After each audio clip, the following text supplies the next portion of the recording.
Most gardeners wait months, sometimes even years, hoping their compost pile will mature into that elusive, dark, sponge-like substance known as humus.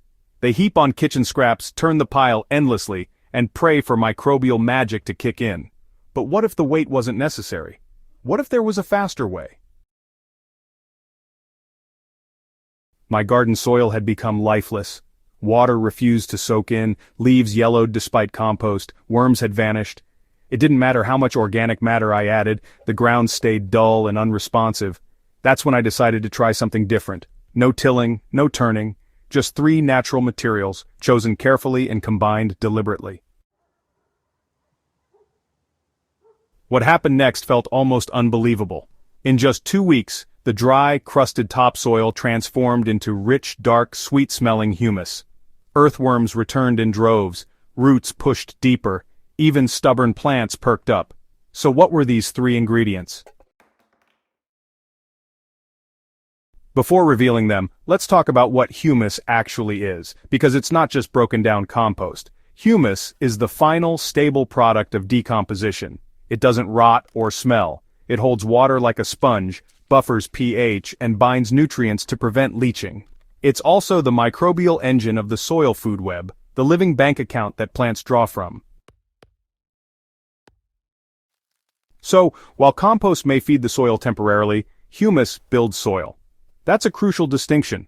Most compost lacks the fungal dominance and microbial complexity to stabilize into humus, especially if it's dried out or turned too often. To shortcut that process, I turned to 3 powerful elements that work together like nature's fast-track system. The first was forest soil, specifically the loose, dark earth from beneath a wooded area near my property.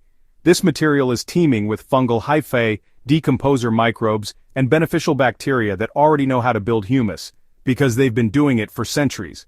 Forest soil acts like a microbial starter culture. Think of it as sourdough for your compost. The second ingredient was organic fertilizer, but not just any kind.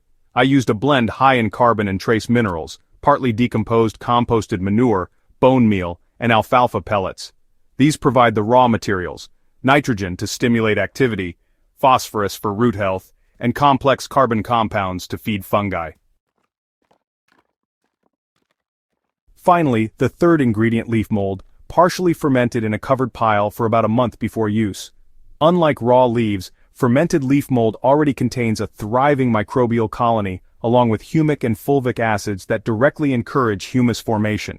When mixed into soil, it acts both as a physical sponge and a microbial magnet. I layered these 3 materials in a raised bed, 1 scoop of each, mixed into the top 6 inches of soil. Then I watered deeply and covered the surface with a light straw mulch. I didn't disturb it again. Within 48 hours, the topsoil was noticeably darker. By day 5, the smell had changed, from dusty clay to sweet, woody earth. Worm tunnels reappeared, seedlings pushed faster, and by the end of week 2, I could grab a handful of black, springy humus that crumbled perfectly. So why did this method work so quickly? It all comes down to synergy. Forest soil provides the biology, organic fertilizer brings the food, and leaf mold introduces structure and fungal balance. Together they mimic the exact conditions found on a forest floor, but concentrated into your garden.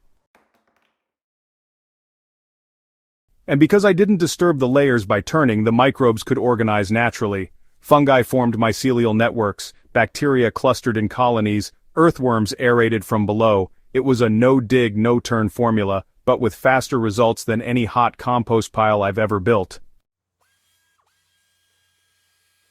This approach isn't just about speed, it's about permanence. The humus formed in that bed has stayed dark, rich, and alive for months. Water soaks in instantly. Plants grown there have thicker stems and deeper green leaves. Even after harvesting, the bed remains resilient because humus doesn't wash away like fertilizer or degrade like raw compost. You can adapt this method to containers, garden beds, or even tough urban soil. Just make sure to source clean forest soil, skip those glossy leaf bags, and avoid synthetic fertilizers. Focus on materials that feed microbes and, really try to replicate what happens in nature. So, to recap the process, blend a handful of forest soil with your organic fertilizer of choice, then add some partially decomposed leaf mold. Mix it all into the topsoil. Water deeply, then mulch lightly. After that, just wait. Observe. Let nature do the building. The key takeaway is this: you don't need chemical fertilizers or endless compost piles to make your soil thrive. What you really need is the right biology, stable carbon, and a structure that holds it all together. That's what humus is: living, breathing, nutrient-dense soil. And honestly, you can make it in just about 2 weeks. If this guide helped you see soil in a new light, help others by sharing it. Subscribe to Hydro Haven for more real-world soil hacks that actually work. And remember, in gardening, it's not about doing more. It's about working with nature, not against it.